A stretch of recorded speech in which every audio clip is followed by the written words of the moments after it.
if you're anything like me, you're very passionate about the abortion issue and take any win you can get for the pro-life movement. If that's you, you'll be very happy to hear about Kentucky's House Bill 346 that was passed earlier this week, also known as the Baby Olivia Act.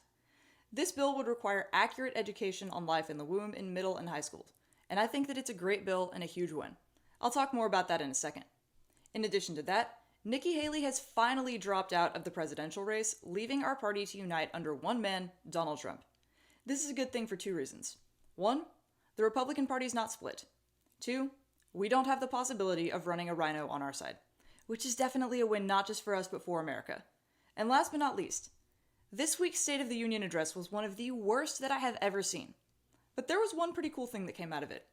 Marjorie Taylor Greene being an absolute beast and getting Biden to give an absolutely detrimental admission in a form of CX. That was pretty cool to watch as a debater. All of that and more today. Welcome back to Free Speech.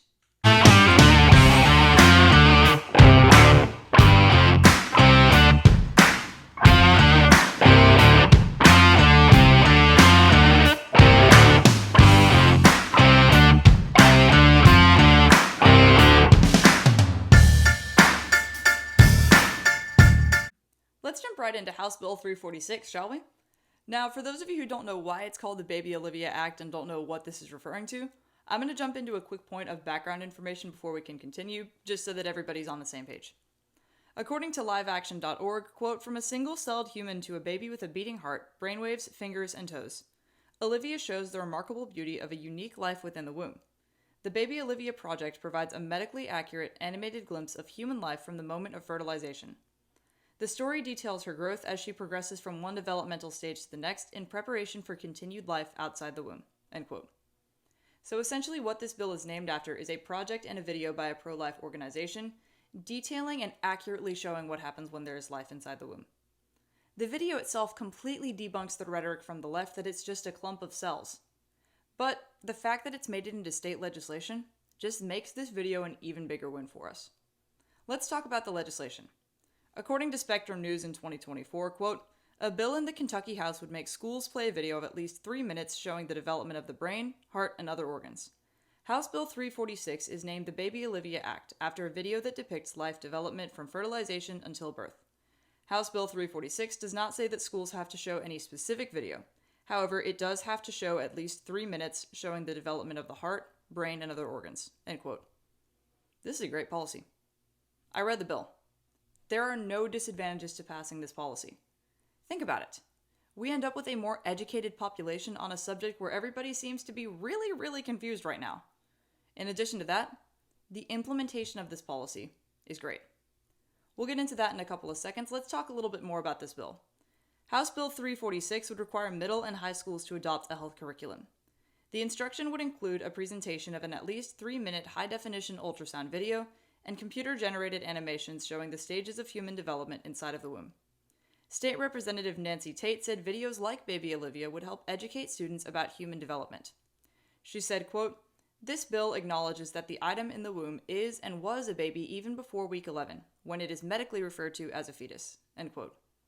She also said that parents would have to opt in their children to viewing the material. Parents would get a 2-week notice before the materials would be learned in class with a chance to view it themselves. She said her intent with the bill is expanding students' understanding of human development in an age-appropriate manner. That's the implementation that I was talking about. This is perfect. Parents are supposed to be the ones educating their kids on these kinds of things, and everything else for that matter anyways. And the public school system takes so much of that away from them. This bill is kind of giving it back in a very, very important way. If parents decide that they don't want schools being the ones to teach their children about, well, how babies are made, they can opt out of it and teach their child about this at home. But if they decide, it's completely fine if my child sees this in school, then their child can see it in school and it's an accurate representation of how this actually works. Now, just for clarification, I've seen this video. It's not graphic in any way, shape, or form. There's nothing inappropriate about this video. But for anyone that decides that they don't want their kids to learn about this in school and just wants to teach them about it at home, the fact that this bill allows you that option and basically grants it back is great. Like I said, the implementation, flawless. The disadvantages of the policy, non-existent. However, not everybody seems to think about the bill in this way. Let's see what a major opponent of the bill has to say about it. According to the same source as above, quote, I think that it targets a specific aspect of growth and development that, to put quite frankly, puts the cart before the horse, Louisville pediatrician Miranda Bencomo said. The Baby Olivia video argues life begins at conception. This is a philosophical, faith-based view that is inappropriate to be shown in a public school, end quote. Inappropriate? It's inappropriate to show a video of accurate representation of what happens when there's life in the womb, but it's not inappropriate to keep graphic material in public school libraries, policies which you and people like you have advocated for? Make it make sense. Now, just for an application, in team policy debate, when you are having to argue the negative against a policy, if you don't have any tangible disadvantages, you're kind of stuck, and you just end up pulling whatever you can out of your back pocket, hoping that it has an impact on the round. I think that that's kind of what's gone on with this bill. I've read the bill. Once again, there are really no disadvantages to passing this policy. The implementation is great, and we get a more educated population. There are no disadvantages to this policy, the implementation, or the aftermath. So people that are in opposition to the bill for whatever reason, liberal agenda, just don't really have that much to go off of. Which is why that they're claiming that it's inappropriate because it's philosophical and faith-based. Okay, the United States is a Christian country. The public school system was founded to teach kids how to read the Bible. In fact, if anyone here knows about the Northwest Ordinance, that was essentially a code that public schools had to follow to even be counted as United States education in the early days of the country. Part of this code was that you had to teach the Bible. If anything, this is a return to the founding biblical principles and values that made America great in the first place. It's not at all inappropriate, and it's what the system was meant for. Tangent aside, if that's the only thing that opponents of this bill can actually bring up against it, you know that you've got a really great policy. Now, we've seen that there's no disadvantages, so let's talk about the opposite. Let's talk about the advantages of this policy.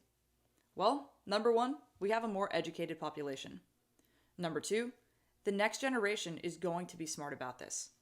The more people that we have informed on the topic, the less people we have that are going to be subject to this propaganda and to believing the lie. That's an advantage for everyone. So in the end, this policy is a great thing. It's got advantages for society, not just in the short term, but in the long run as well.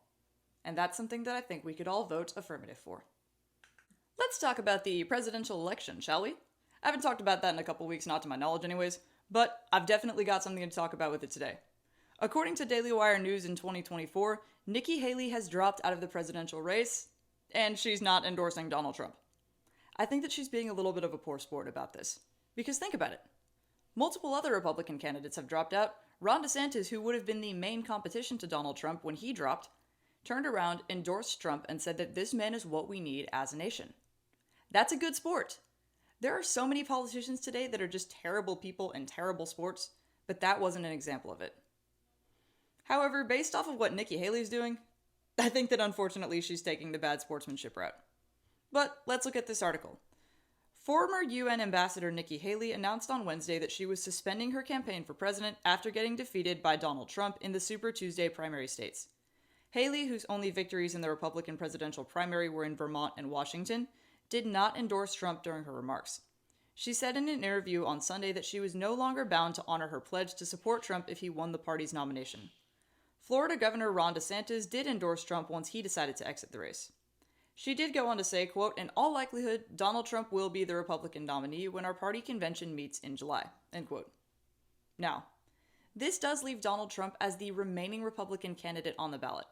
So at this point, it's very likely that we end up with a Biden-Trump rematch.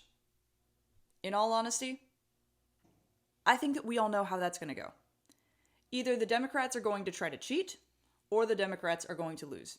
Because even Democrats, once again, are tired of the whole Build Back Better thing. It's insane. If they do decide to cheat, though, what do you think the outcome would be this time? Do you think that the American people are just going to take it like they did the last time? Or do you think that we've all decided we can't take another 4 years of Build Back Better and are actually going to do something about it? It's very likely that we see a rematch, but with this rematch, I think that it's very likely that we see a landslide. Because once again, Joe Biden's approval ratings are the lowest of any president in history. And they keep dropping. However, Donald Trump's ratings just keep going up. It's like every time they try to indict this man, more people like him. It's crazy. But that's what we're going to see in this next presidential election. Now, the real question in this circumstance, however, is who is Nikki Haley going to endorse? Almost every candidate that's dropped out has decided to endorse a different candidate. And there's no way that Nikki Haley is going to endorse Trump. She's kind of a rhino. So what do you think is going to become of this? Do you think that any potential endorsement from her could actually sway the results of the election? Remains to be seen.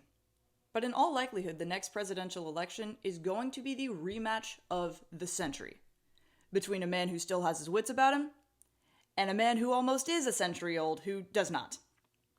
Either way, what's going to happen to America in the next 4 years after this election? There are only one of two ways it could go. One, we get Donald Trump back in, we close the border, the economy starts getting back on track, and we once again become one of the best nations in the world, if not the actual very best. Or way number two, we end up with another 4 years of Build Back Better. Our country plunges into economic collapse and possible societal collapse depending on what other policies are enacted. I've said it before, and I'll say it again. Voting is crazy important.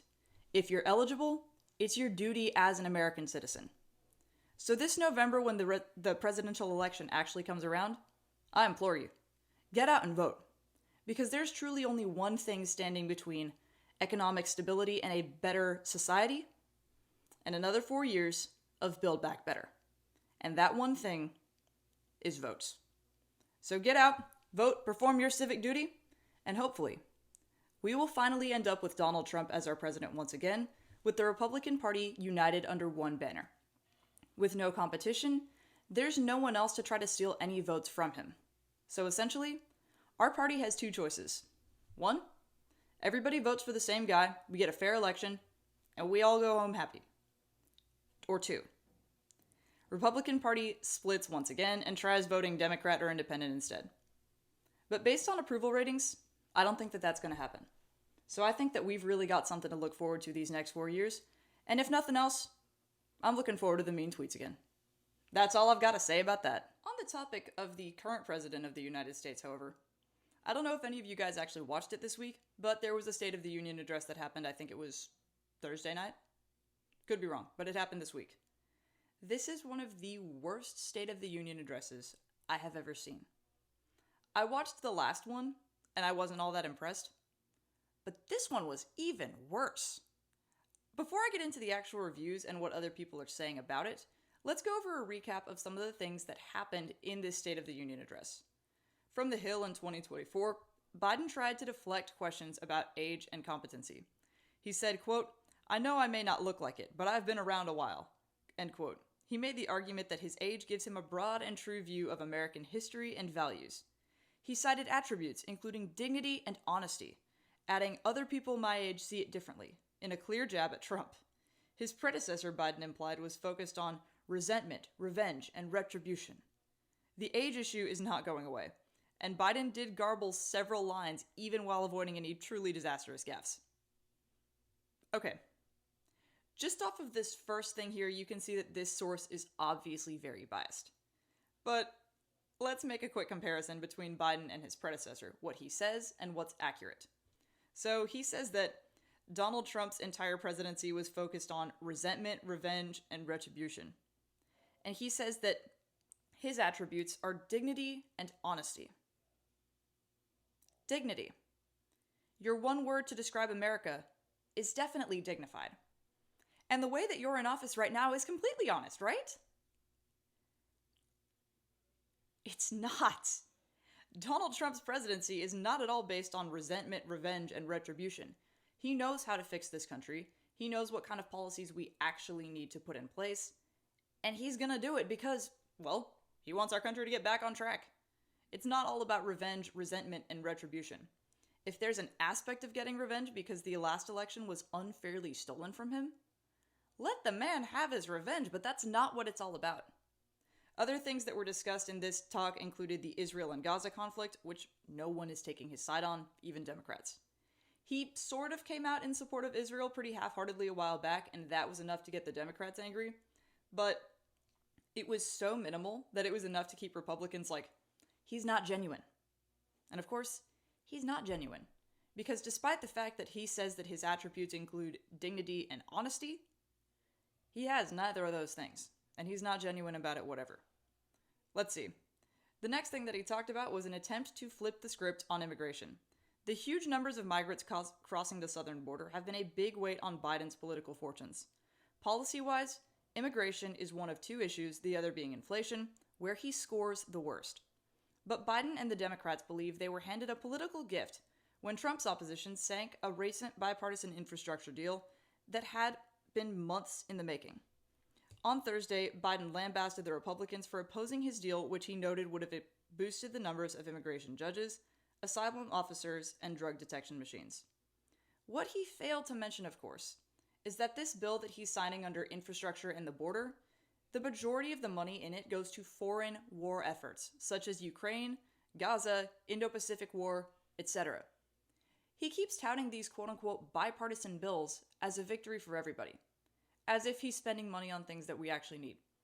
The bipartisan infrastructure law, $7.5 billion allocated to electric vehicle chargers that, number one, don't even work, number two, are hardly being utilized, and number three, they drug their feet, taking almost 3 years to do anything with that money.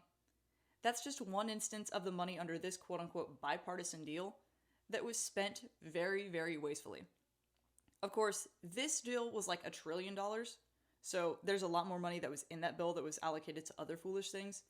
But building a bunch of non-functional EV chargers has definitely got to be high on the list of the most wasteful spending in the bill.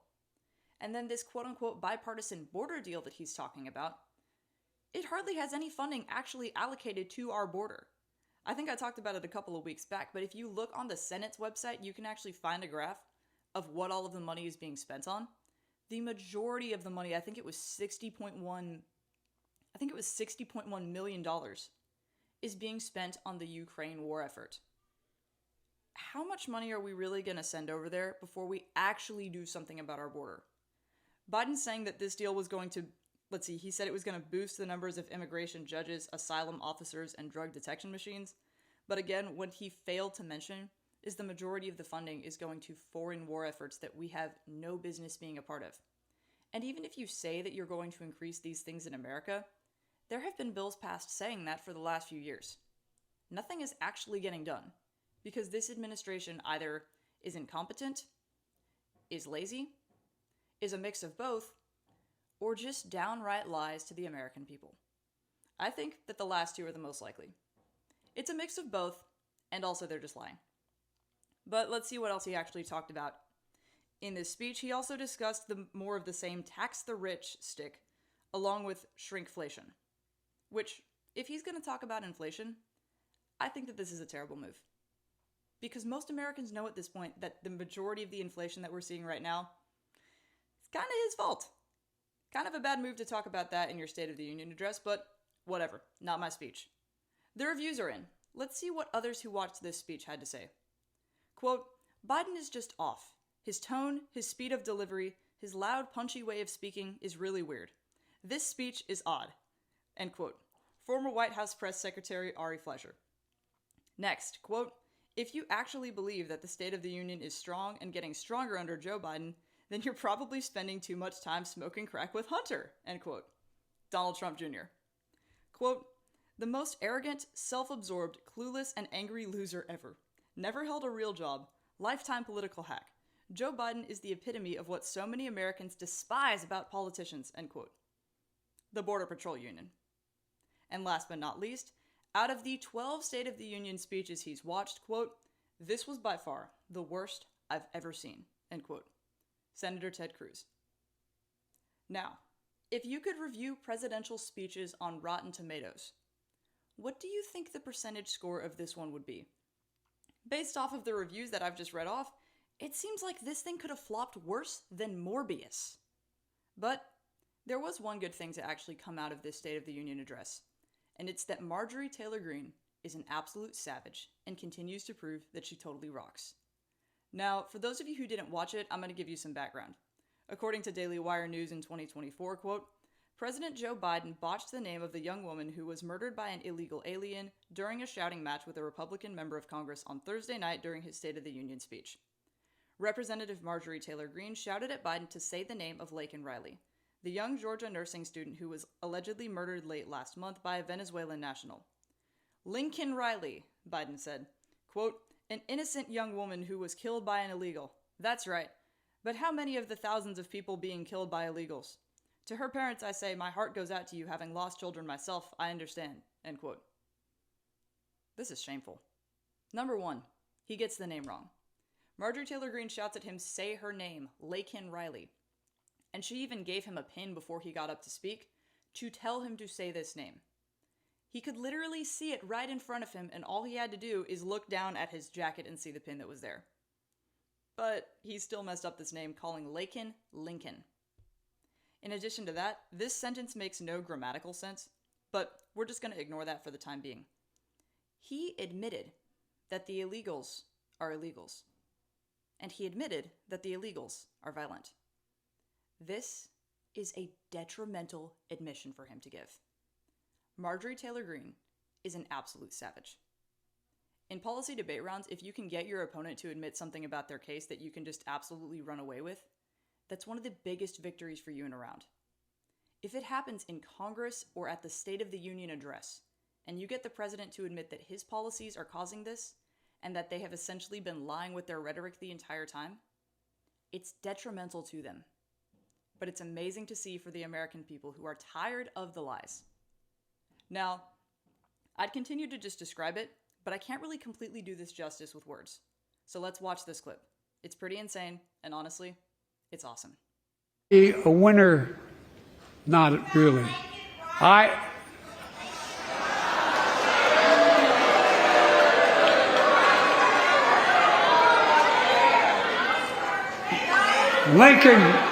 Lincoln Riley, an innocent young woman who was killed by an illegal. That's right. But how many of the thousands of people being killed by illegals? Wait, did he say what I think he just said? He said illegal aliens instead of undocumented Americans? Got him. Not only did she just get him to admit that the illegals are illegal, but she also got him to admit that the illegals have killed thousands of people. Obviously, this is a threat to our society, and we have to do something about the border issue. I feel like I can't even go a single week without talking about it. But seriously, it's a huge problem. A problem that the Democrats have been trying to dumb down and say is not happening. But we just got it straight out of President Biden's mouth that there are thousands of illegals killing thousands of people, and that they are, in fact, illegal. Any rhetoric that they try to push about quote-unquote undocumented Americans now falls flat, because this admission is going to be detrimental to what they've said. I think I could take something away from this. My cross-examination game needs to be a little bit more on point in debate. So who knows? Maybe I can take something out of this, and maybe Congress can take something out of this as well. It's about time we have people speak up. I mean, think about it. She showed up in her MAGA hat, for crying out loud, and she got him to give the most insane admission of all time. We could definitely take something away from this. Congress, pay attention to this woman.